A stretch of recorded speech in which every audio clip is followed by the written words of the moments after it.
আমি যখন সুভাষ বোসের সাথে কথা বললাম, আমি বললাম তুমি সুভাষ? হ্যাঁ বেটা। বেটা তুই সুভাষ? হ্যাঁ।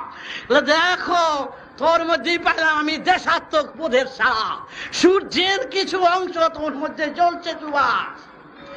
তোমার আগমন ভারতবর্ষে পৃথিবী জ্বলবে সুভাষ, তোমার দরকার, তোমার মতন লোকের দরকার।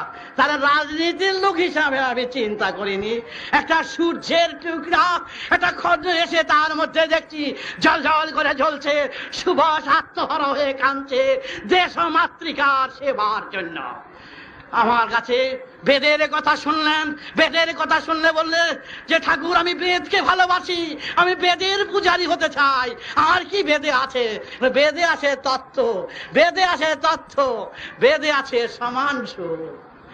তখন সুভাষ বোস বললেন আমরা এইভাবেই কাজ করবো। ধনী গরিব সমান আসন, ওই যে প্রাসাদে বসে আছে তার আসন, আর তুমি ফুটপাতে আছো তখনই হবে বৈষম্য।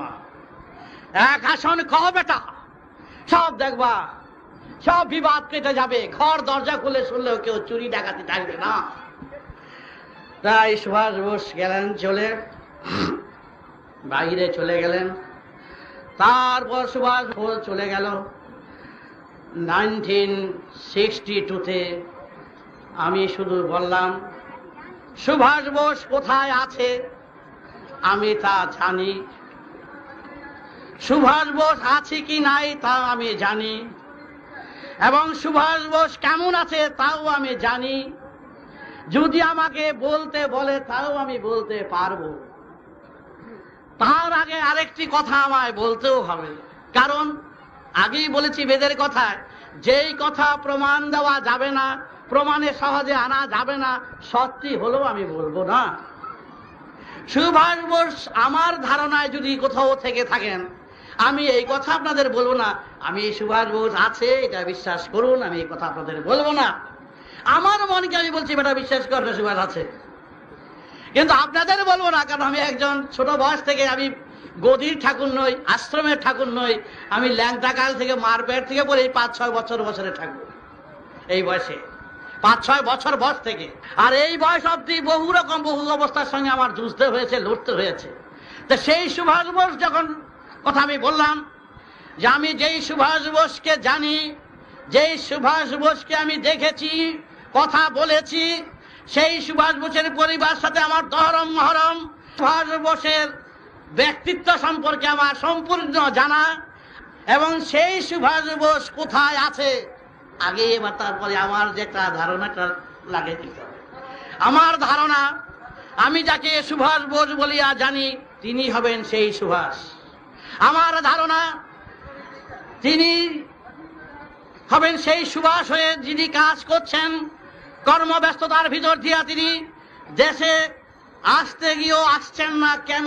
সুভাষ বোস তো কারো ভয় পান না, তাহলে কেন সুভাষ বোস আসেন না? আমার ধারণা এই সুভাষ বোস আসছেন না, তিনি জানেন আমি আসলে তিনি নাম ফাটতে চায় না, তিনি নিজেকে হইচই করতে চাচ্ছেন না। তিনি এখনো জানেন আমরা মির্জাফরের দল, মির্জাফরের গোষ্ঠীরা এখনো শেষ হয়নি। একটা ট্যাক্সির পারমিট দেশ সুভাষে মাথায় বাড়ি, বেশি সময় লাগবে না, এক ট্যাক্সির পারমিট যদি পাওয়া যায়। সুতরাং আজকে কেন সুভাষ বোস আসছে না? সুভাষ বোস মূর্খ নয়, সে ভালো জানে তার আসা উচিত কিনা। আপনারা জিজ্ঞাসা করতে পারেন, আমি বলবো না। তবে এইটুকুনো মনে রাখবেন, সুভাষ বোস যখন নিজে, যেই সুভাষ বোসকে আমি ধারণা করছি, আগে বলছি, আপনারা বিশ্বাস করেন সেই সুভাষ বোসকে আমি বলছি না, যেই সুভাষ বোস সম্বন্ধে বলছি তিনি ভালো জানেন তার আসা উচিত কিনা। তিনি যখন গা ঢাকা দিয়ে আছেন তার বিশেষ কারণে এবং অতি প্রয়োজনে। কিন্তু মনে রাখবেন না সুভাষ বোস চক্ষু বুঝেই শুধু গহরে বসে আছে। কিন্তু যেই সুভাষ বোসকে আমি দেখেছি, বুঝেছি এবং ধারণা করে এসেছি, সেই সুভাষ বোস আর কীর্তিনাশার নদীর মতন তল কাটতে কাটতে ভাঙতে ভাঙতে আসছে। আমরা কি সেই তল ভাঙ্গার উপরেই আছে কিনা সন্দেহ আছে। কিন্তু আপনারা এইটুকু মনে রাখবেন, আমার এই হাজার হাজার লোক, লক্ষ লক্ষ লোক, আজকের আমার ধারণা পর্যন্ত ভুল হয়নি। এই মেয়ে লোকের কেস, ডাকাতির কেস, চুরির কেস, ছিনতাইয়ের কেস, জমি মারার কেস, হাজত, একেবারে জেল থেকে আরম্ভ করে সব কিছুর ভিতর দিয়েও এই 70 লক্ষ লোক।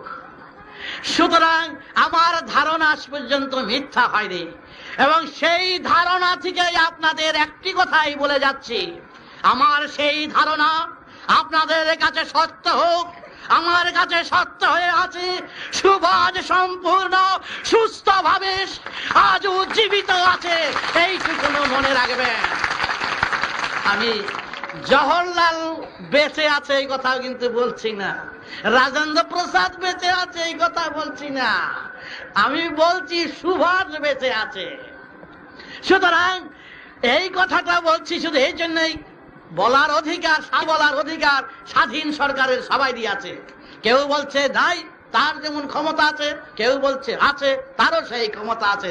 আমিও সেই ক্ষমতা থেকে, আমার ধারণা থেকেই বলছি, আমি যেই সুভাষ বোসকে জানি, দেখেছি, বুঝেছি, সেই সুভাষ বোস আজও সুস্থভাবে আছে।